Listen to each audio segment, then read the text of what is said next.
Hi friends, welcome to part 3 of Varalakshmi రథం. So ఇక్కడ పూజ అయిపోయాక అందరం కలిసి లంచ్ చేసేసాం. తర్వాత కొద్దిసేపు బాగా రెస్ట్ తీసుకొని ఈవినింగ్ పూజకి రెడీ అయిపోయామన్నమాట. సో ఇక్కడ మా అక్కకి హెల్ప్ చేస్తూ ఉన్నా. అండ్ మా అక్క ఏమో ఈవినింగ్ వచ్చే వాళ్ళందరికీ ఏమేమి కావాలో అవన్నీ పసుబొట్టుకు కావాల్సినవన్నీ అరేంజ్ చేసేసుకుంటుంది. సో దట్ వాళ్ళు వచ్చినప్పుడు ఈజీగా ఇచ్చేయచ్చని. సో ఇక్కడ నేను క్లిప్స్ తీస్తూ ఉన్నా అన్నమాట వీడియోస్కి.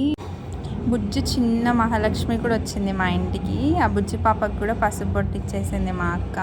దాని తర్వాత నాకు మా అత్తమ్మకు కూడా పసుపు బొట్టు ఇచ్చేసింది. మా విన్నుగాడైతే బాగా ఆడుకున్నాడు ఆ రోజు. ఇంకా అంతా అయిపోయాక అమ్మవారిని కదిలించేశారనమాట. సో వరలక్ష్మి రథం పూజ అయితే కంప్లీట్ అయిపోయింది. Thanks for watching and please subscribe to it's అమ్మ కుట్టి.